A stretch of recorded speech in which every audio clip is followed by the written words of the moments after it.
வணக்கம் தோழர்களே, இன்னைக்கு டே 14 ஆஃப் நான் தம்புஸ் தூக்க போகிறேன். எப்படி கைஸ், இன்னைக்கு காலையிலே உட்காந்து காஃபியை குடிச்சிட்டு அப்படியே நேற்றுக்கான எடிட்டிங் ஒர்க் அப்படியே உட்காந்து முடிச்சாச்சு. அதுக்கடுத்து இன்றைக்கி மதியம் உணவாக வந்து பார்த்தீங்கன்னா தயிர் சாதம் தான். அப்படியே பயிற்சியை போட ஆரம்பிச்சாச்சு. பைஸ் ட்ரைஸு அதுக்கடுத்து ஃபோராம் அதே பயிற்சி தான் ஒரு வாரத்துக்கு. அதுக்கடுத்து இப்போ எங்கே டிஷர்ட் போட்டு போகிறோம் அப்படின்னு சொல்லி பார்த்தீங்கன்னா இன்றைக்கி நம்ம வெளியே போகிற வேலை இருக்குது.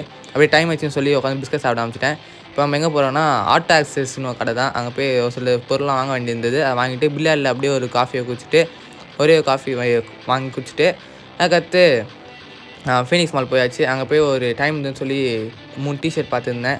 3 டிஷர்ட் பார்த்துட்டு கடைசி டிஷர்ட் மட்டும் சூப்பராக இருந்ததுன்னு சொல்லிட்டு நான் கார்லேயே உட்காந்து மாற்ற ஆரம்பிச்சிட்டேன். சூப்பராக இருந்ததுன்னு அதுக்கடுத்து மாற்றிட்டு ரெஸ்ட்ரூமில் கொஞ்சம் வீடியோ எடுத்துகிட்டு F1 இங்கிலீஷில் போனேன். ஆல்ரெடி தமிழில் போனேன். இப்போ இங்கிலீஷில் ஐமேக்ஸில் வந்தேன். அதுக்கடுத்து இன்றைக்கி இன்டர்வலில் வந்து ஒரு சிக்கன் பாக்கான்னு வாங்கி அப்படியெல்லாம் ஷேர் பண்ணிக்கிட்டோம். ஃபலூடா சென்டர்னு சொல்லி ஒரு கடையில் ஜூஸ் வாங்கிக்கிட்டேன். இதெல்லாம் ஆக்சசரிஸ் வாங்கிட்டு அப்படியே 3 டிஷர்ட் இந்த 3 டிஷர்ட்டையும் வாங்கிட்டேன். நல்லா இருந்தது, சூப்பராக இருந்தது. அதனால சொல்லிட்டு 3ட்டையும் வாங்கிட்டேன். அப்படியே இன்றைக்கி வீட்டுக்கு போகிற ட்ரெஸ்ஸை போட்டு நாளைக்கு டேங்க் க்ளீன் பண்ண வரேன்னாங்க. அதனால் தண்ணி ஓப்பன் விட்டாச்சு, நாளைக்கு தண்ணி வராதுன்னு. அதுக்கடுத்து அப்படியே ஜூஸ் குடிச்சிட்டு இன்றைக்கி நாளை முடிச்சிட்டேன். கடினமாக இருங்க.